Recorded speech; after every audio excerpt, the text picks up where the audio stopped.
Hello viewers, welcome to my channel. তো বন্ধুরা, আপনারা যারা আইফোন ইউজার হন, আপনারা চাইলে আপনাদের আইফোনটি সাইড বাটন ছাড়া আপনারা চাইলে ভলিউম কমাতেও পারবেন, বাড়াতেও পারবেন। অনেক সময় দেখবেন আপনারা যখন ভলিউম কমান তখন আপনারা কি করেন, সাইড বাটনে ক্লিক করেন। সাইড বাটনে ক্লিক করার পর আপনারা ভলিউম কমান এবং বাড়ান। সেই ক্ষেত্রে দেখা যায় আপনার মোবাইলের কোনো একদিন সাইড বাটনটি খারাপ হয়ে যেতে পারে। তো আপনারা যারা আইফোন ইউজার হন, আপনারা চাইলে খুব সহজে সাইড বাটন ছাড়া আপনাদের ভলিউম কমাতে পারবেন এবং বাড়াতে পারবেন। যদি এভাবে করেন তাহলে আপনাদের সাইড বাটন সব সময় ভালো থাকবে। আইফোনে এমন একটা সেটিংস আছে, এই সেটিংস যদি আপনারা অন করেন তাহলে আপনারা খুব সহজে আইফোনে সাইড বাটন ছাড়া আপনারা ভলিউম কমাতেও পারবেন, বাড়াতেও পারবেন। কিভাবে করবেন চলুন আমি আজকের এই ভিডিও দেখিয়ে দিই। তাই কথা না বাড়ি সোজা কাজে চলে যায়। তার আগে বলি, এরকম ইম্পর্টেন্ট ভিডিও যদি আপনি সবার আগে দেখতে চান তাহলে অবশ্যই চ্যানেলটি সাবস্ক্রাইব করবেন এবং লাইক শেয়ার কমেন্ট করতে ভুলবেন না। তো বন্ধুরা, আপনারা আইফোনে সাইড বাটন ছাড়া আপনারা ভলিউম কমাতে বাড়াতে হলে আপনারা প্রথমে সেটিংসে ক্লিক করবেন।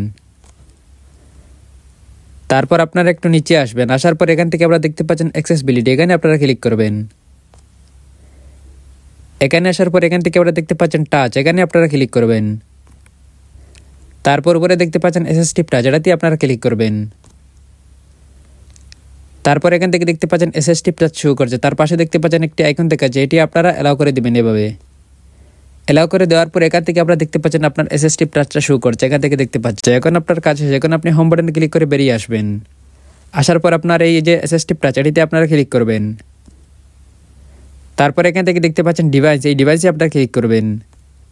এখানে আসার পর এখান থেকে দেখতে পাচ্ছেন ভলিউম আপ এবং ভলিউম ডাউন। যদি আপনারা ভলিউম বাড়াতে চান তাহলে এখানে ক্লিক করবেন, তাহলে দেখতে পারবেন ভলিউম বেড়ে যাবে। আর যদি আপনি ভলিউম কমাতে চান তাহলে এখান থেকে দেখতে পাচ্ছেন ভলিউম ডাউন, এখানে আপনারা ক্লিক করবেন, তারপরে দেখতে পাচ্ছেন ভলিউম কমে যাচ্ছে, এখান থেকে আপনারা দেখতে পাচ্ছেন। যদি আপনি বাড়াতে চান তাহলে আপে ক্লিক করবেন, আর যদি আপনি কমাতে চান তাহলে ডাউনে ক্লিক করবেন। এইভাবে খুব সহজে আপনাদের আইফোনে সাইড বাটন ছাড়া আপনারা ভলিউম কমাতেও পারবেন এবং বাড়াতেও পারবেন। যদি আপনি এটা সেট করেন তাহলে আপনার সাইড বাটন সবসময় ভালো থাকবে। আশা করি আপনারা বুঝতে পারছেন। ভিডিও যদি ভালো লাগে তাহলে অবশ্যই চ্যানেলে সাবস্ক্রাইব করবেন এবং লাইক শেয়ার কমেন্ট করতে ভুলবেন না। প্রতিদিনের মতো আমি আরিফ বিদায় নিচ্ছি, দেখাবো অন্য কোনো ভিডিওতে। আসসালামু আলাইকুম।